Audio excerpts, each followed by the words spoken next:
जय हिंद मेरे प्यारे साथियों, कैसे हो। आशा कर रहे हैं मस्त होंगे और स्वस्थ होंगे।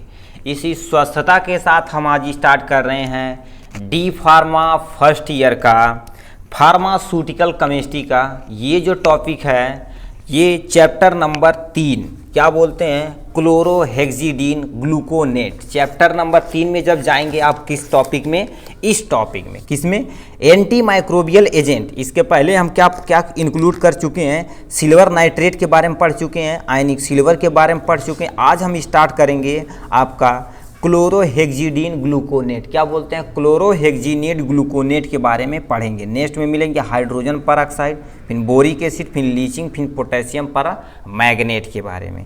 ठीक है, तो आज हम स्टार्ट कर रहे हैं क्लोरोहेक्सिडीन ग्लूकोनेट। ये आपका बहुत ही इंपॉर्टेंट टॉपिक और मस्त तरीके से आपको हम पढ़ाएंगे। ठीक, चलिए सबसे पहले आपको बता देते हैं, कोई भी कंपाउंड दे, ठीक है, कोई भी कंपाउंड दे क्या क्या चीज़ हमें लिखना पड़ता है एग्जाम में। ठीक है, तो सबसे पहले इतना, कोई भी कंपाउंड दे तो उस कंपाउंड का पहले एक बढ़िया सा हेडिंग डालिए, एकदम से चमकता धड़कता फड़कता। ठीक, ये ब्लैक पेन लीजिएगा या स्केच लीजिएगा, उसी से आप डालिएगा। ठीक, तो उसका क्या करते हैं, हेडिंग डालना है। फिर उससे क्या लिखना पड़ेगा, मॉलिक्यूलर फार्मूला, मतलब वो उसका फार्मूला क्या है। जैसे आप क्या लेते हैं, कार्बन डाइऑक्साइड के बारे में, जैसे मेडिसिनल गैसेस है ना कार्बन डाइऑक्साइड, तो कार्बन डाइऑक्साइड के बारे में यदि लिखना रहेगा तो सबसे पहले उसका केमिकल पता होना चाहिए ना कि केमिकल फार्मूला क्या है। तो ये चीज़ क्या होगा, केमिकल फार्मूला यहाँ आपको लिखना पड़ेगा। उसके बाद उसका एटॉमिक मास कितना है, यानी एटॉमिक वेट कितना है, यहाँ पर आपको लिखना पड़ेगा।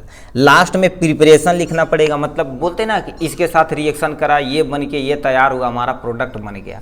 ठीक, तो वही चीज़ आपको लिखना पड़ेगा। यदि आपको नहीं याद है ये प्रिपरेशन रिएक्शन, तो आप हेडिंग मत डालिएगा। जो हेडिंग आपको पता रहे उसी को आप लिखिएगा। वो लास्ट तीसरा हेडिंग आपको डालना फिजिकल प्रॉपर्टी। फिजिकल प्रॉपर्टी में कलर डालना है, ऑर्डर डालना है, टेस्ट डालना है, सॉल्युबिलिटी डालनी है। उसके बाद क्या कर देना, इसका लिख देना आपको एक एक लाइन। एक एक लाइन मतलब सटीक कलर कैसा होता, मान लेते पीले कलर कर देंगे पीला। ऑर्डर क्या होता, ऑर्डरलेस होता। टेस्ट कौन सा टेस्ट, बस किसमें सॉल्युबल है लिख देंगे, काम इजीली आपका बन जाएगा। उसके बाद नेक्स्ट लिखना फार्मास्यूटिकल फार्मूलेशन, मतलब कोई यदि मेडिसिन वगैरह है, ठीक, कोई मेडिसिन है तो उसका क्या कर देते हैं, हमारे मार्केट में किस रूप में अवेलेबल है, इंजेक्शन के फॉर्म में कि टैबलेट के फॉर्म में कि क्रीम के फॉर्म में, वही तुम्हारा फार्मास्यूटिकल फार्मूलेशन में लिखना पड़ेगा। ब्रांड नेम की बात की जाए तो ये ब्रांड नेम, जैसे बोलते हैं ना यार ब्रांड हो गया है, ठीक, तो ब्रांड नेम आपको यहाँ से लिखना पड़ेगा। लास्ट में क्या लिखेंगे, स्टोरेज कंडीशन, मतलब इसे किस कंडीशन में स्टोरेज किया जाता है। जैसे मोस्ट ऑफ द मेडिसिन क्या होती है, देखेंगे कुछ फ्रिज में रखी रहती है और कुछ क्या होती है, एक हम रैक में आराम से रख देते हैं। कुछ इंजेक्शन होता है जो कि लिखा रहता है कि इतने टेम्परेचर पे इसे स्टोरेज करना, तो उसी के बारे में हम इसमें लिखना पड़ेगा स्टोरेज कंडीशन। लास्ट में उस मेडिसिन का क्या यूज है, उस मेडिसिन का क्या यूज है मेनली, उसे आपको यहाँ लिखना पड़ेगा। इतना चीज़ आपको क्या करते हैं ना, हर एक टॉपिक में ईजिली आपको लिखना पड़ेगा। ठीक, चलिए आपके सामने ये हम पढ़ते हैं क्लोरोहेक्सिडीन ग्लूकोनेट। ठीक है, देखिए आप जो बोले हैं उसमें से जो याद नहीं रहेगा उसे आप स्किप कर सकते हैं, ठीक है कि नहीं। आप हेडिंग डाल दीजिए और उसके बारे में लिखवाने के, तो एग्जामिनर को लगेगा कि यार हेडिंग डालिए, नकल के चक्कर में था। ठीक, मतलब जो जो याद है उसे आप जरूर सटीक लिखिएगा विथ हेडिंग के साथ, ठीक है, क्योंकि एग्जामिनर क्या देखना, most of the people heading डालते हैं। अच्छा लड़का हेडिंग डाला तो बढ़िया नंबर आपको मिल जाएगा। तो पहले केमिकल फार्मूला क्या होता है क्लोरोहेक्सिडीन ग्लूकोनेट का, ठीक है। तो इसे देखो C34 C34H54 C12 NO यानी NO10 O14 है, मतलब कार्बन 34 है और हाइड्रोजन 54 है। कार्बन तुम्हारा कितना है 12 है, नाइट्रोजन 10 है और ऑक्सीजन 14 है। इतने तुम्हारा इतना बड़ा इसका केमिकल फार्मूला, यदि याद नहीं होता तभी कोई टेंशन नहीं है, ठीक है। अब केमिकल फार्मूला हो गया, केमिकल यानी मॉलिक्यूलर वेट पे बात करते हैं तो कितना होता है 897.75 ग्राम पर मोल होता है। इसका इतना तो क्या होता है वेट होता है। जैसे कोई चीज़ का पेन का कुछ ना कुछ वेट होगा कि नहीं, उसी तरह से ये भी है।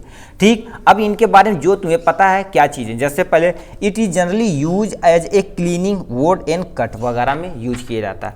क्लोरोहेक्सिनेट जो होता है, जैसे कहीं पर किसी को घाव लग जाता है, कहते हैं यार घाव बन गया इतने बहुत, यानी देखेंगे घाव देखेंगे पस बनने लगता, तो उसके क्लीन करने के लिए यूज किया जाता है। किसी को कट हो गया, कहीं कट हो गया है तो नॉर्मल आप तो यानी क्या यूज करते हैं स्प्रिट वगैरह, मगर जो देखते हैं घाव के अकॉर्डिंग उसी तरह से साफ करते हैं। तो यानी कट भी लग गया तो हम क्लोरोहेक्जिनेट का यूज कर सकते हैं।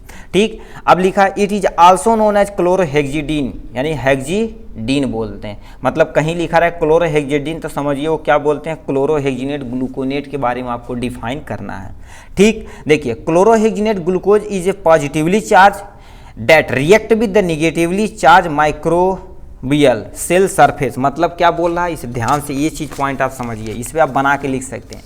ठीक, अभी लिखे हैं क्या, देखिए क्या बोलते हैं क्लोरोहेक्जिनेट, इतना ही लिखते हैं, क्लोरोहेक्जिनेट लिखते हैं। ठीक है, देखिए क्लोरोहेक्जिनेट के इस पे कौन सा चार्ज होता है, पॉजिटिव चार्ज होता है। और जो माइक्रो ऑर्गेनिज्म बैक्टीरिया वगैरह होते हैं उस पे कौन सा चार्ज, निगेटिव चार्ज होता है। तो ये पॉजिटिव चार्ज निगेटिव चार्ज पे रिएक्ट करके ये दोनों क्या बना देते हैं, न्यूट्रलाइज कर देते हैं। क्या, न्यूट्रलाइज कर देंगे। ठीक है, न्यूट्रलाइज कर देंगे जिससे बैक्टीरिया मर जाएगा और हमारा घाव आराम से सूख जाएगा।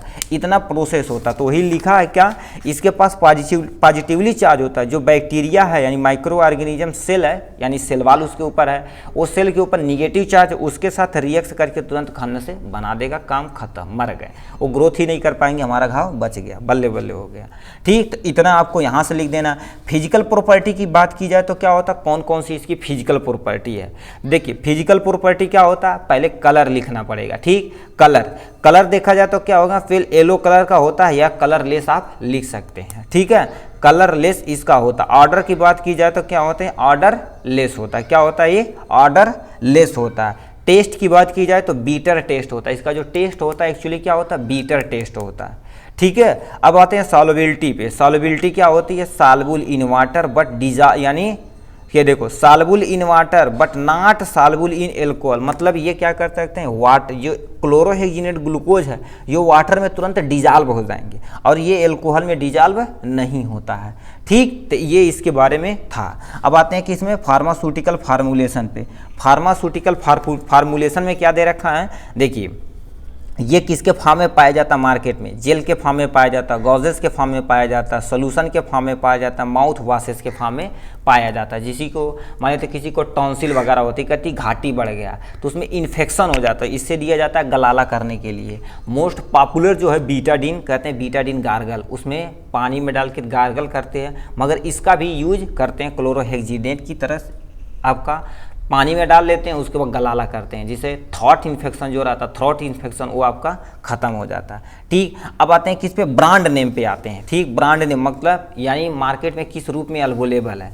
सबसे पहला यानी हेक्सीजेल, यानी हेक्सीजेल, और दूसरा हेक्जिडीन, दूसरा क्या हो गया सेप्टोलोन, और हमारा क्यूटी सेल। इसके नाम से वो मार्केट में इजीली ब्रांड नाम से अवेलेबल है। स्टोरेज कंडीशन की बात की जाए तो किस किस रूप में ये स्टोरेज कंडीशन है, यानी किस किस रूप में इसे हम स्टोरेज कर सकते हैं। सबसे पहले स्टोर एट रूम टेम्परेचर, इसे रखने के लिए हमें क्या चाहिए, रूम टेम्परेचर चाहिए। ठीक, जो कितना होता है आप कमेंट बॉक्स में लिखेंगे। ठीक, keep away from sunlight moisture and, यानी मॉइस्चर और सनलाइट से हमें क्या करना पड़ेगा, इसे दूर रखना पड़ेगा। ठीक है, store in well close container, मतलब इसे स्टोरेज करना क्या होता है, एक वेल क्लोज कंटेनर होना चाहिए कि नहीं हम उसे क्या करें, कटोरी में से पेस्ट निकाल के रख दें, भाई लो ये हमारा क्लोरोहेक्जिनेट ग्लूकोज है। तो क्या किया जाता है, देखेंगे एकदम से ढक्कन टाइट रहता है, ऐसे जैसे ये पेन है ऐसे रखेंगे तो ये क्या करेगा, ये जेल पेन है तो ये खराब हो सकता है, चाहे कोई इसके जो खराब हो सकता है। तो एक वेल क्लोज कंटेनर बना दिया गया जो इसमें आप इजीली पढ़ सकता रह सकता है आराम से। तो उसी तरह से क्लोरोहेक्जिनेट भी होता है। तो इतना आपका क्या था स्टोरेज कंडीशन के बारे में। अब आते हैं नेक्स्ट पे, आपका यूजेज पे आते हैं। यूजेज क्या होता है इसे ध्यान से सुनिए मजा के साथ। क्या पूछें, डेकेइंग ऑफ द डेंटल प्रोडक्ट, मतलब क्या हो जाए किसी का दांत सड़ रहा है उसके लिए जो यूज कर सकता का क्लोरोहेक्जिनेट ग्लूकोज यूज कर सकते हैं। ठीक, act on anti microbial property, इसके पास जो प्रॉपर्टी होती है एंटी माइक्रोबियल प्रॉपर्टी होती है, मतलब एंटी मतलब अगेंस्ट, माइक्रो ऑर्गेनिज्म तो समझ रहे हैं, उसके अगेंस्ट जो वर्क करता है उसी को एंटी माइक्रोबियल एजेंट बोलते हैं, प्रॉपर्टी होती है। ठीक, also use as a cleaning agent, मान लेते हैं किसी घाव को क्लीन करना है। ठीक, देखो करिए ओड हीलिंग, मान लेते कोई घाव है उसमें क्लीन कर देंगे तो जल्दी से हील कर जाएगा, घाव ठीक हो जाएगा। एजेंट और ETC यूज कर सकते हैं। इतना था किसके बारे में, आपको क्लोरोहेक्जिनेट के बारे में। यदि वीडियो पसंद आया होगा तो लाइक और सब्सक्राइब ठोक कर करिएगा। फिर मिलेंगे नेक्स्ट वीडियो में, तब तक के लिए जय हिंद जय भारत, टेक केयर।